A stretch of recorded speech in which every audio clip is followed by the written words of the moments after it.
the inner conflict of unattractive people, and they're wrestling with their inner conflict right now because they know a lot of people know what's going on, right?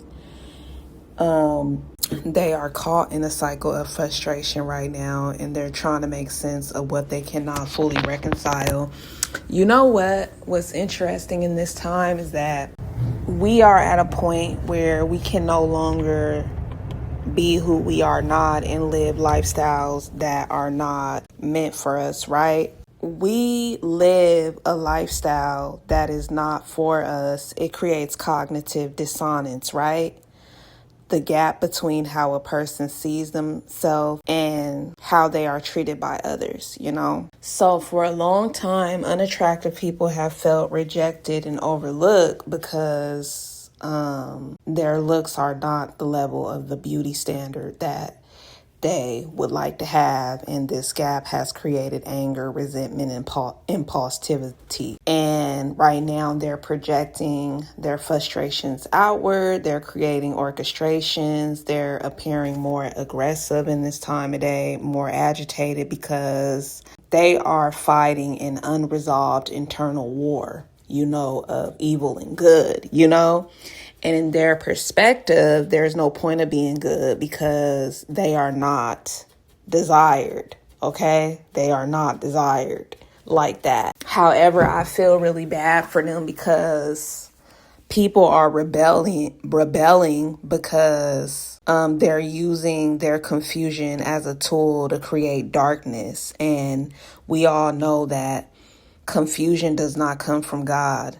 It comes from those who want to tailor their destructive behaviors for their own gain. So what they don't understand is that oftentimes what they create is deeper spiritual wound and a sense of disconnection from God's design and love. But they don't see it that way, you know? They don't see it that way. And this is why, like, I always bring up God when it comes to jealousy, because that is what it is all connected to, spiritual confusion. And this is why I don't deal with unattractive people in this time period, because they are impulsive and hostile. And we have to keep them in our prayers to protect our peace, because we do not excuse their harmful behavior. You know, that is not what we do. And when we detach ourselves from them, we can pray for them. Prayer helps us to reframe the perspective, because we won't look at them in frustration. We can respond to them in compassion. It protects us spiritually. We let God know what's going on. We prevent bitterness from infecting our own hearts. And we help them to heal. We help them to heal. So it's really sad because they will not be able to make sense of what they are trying so hard to understand, you know? It's really sad because we're seeing that in real time, that, you know, they're trying to make sense of this dynamic they created, the way they're treating people, the way they've been manipulating people in such a demonic nature. But humans are going to do what they feel like they need to do. You know, humans are going to do what they feel like they need to fucking do. And sorry, I did not want to say that, but it's the truth. All of our journeys are different, and all of our journeys are prophetic. What you feel like you need to do in the midst of this dynamic exchange may be different from mine. But the thing about me, what I'm really focused on is unattractive people's character. Because why do you think you can do that? That's my main focus. I feel like everyone should love who they want to love, live how they want to live. Yet, if we don't pray about unattractive people, we will be destroyed by their dark narrative and the way they orchestrate. Also, I wanted to say Tyrese Gibson is in a relationship with someone who's average, and he brought up narcissism. And so, You know, what is it to be in love with someone when they have a dark force attached to them and they can never give you the ultimate love and clarity that you want? And so that's really the sad thing about unattractive people, is that they don't really care about being spiritually corrupt.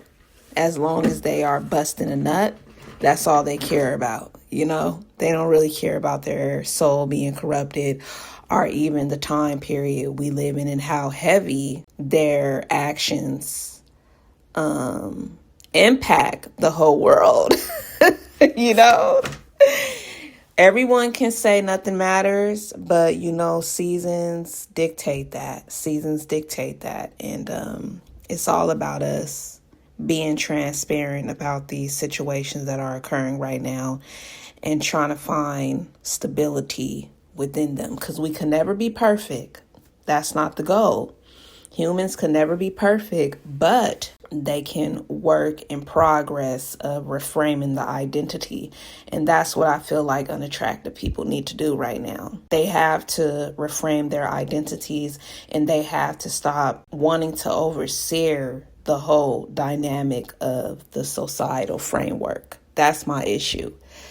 Be with your cheating ass man, but don't go into a whole office building and go, okay, we're going to fire all the attractive women so they can be prostitutes and we can be the wives. Because as time go on, a man is going to eventually go where it's the most desirable. And would a man sleep with a prostitute every night before he sleep with you every night?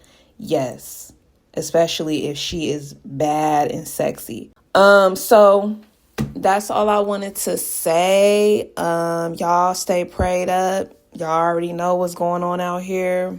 We do not wrestle against flesh and blood, but the wicked forces that we cannot see. And I will speak to you guys another time. Bye.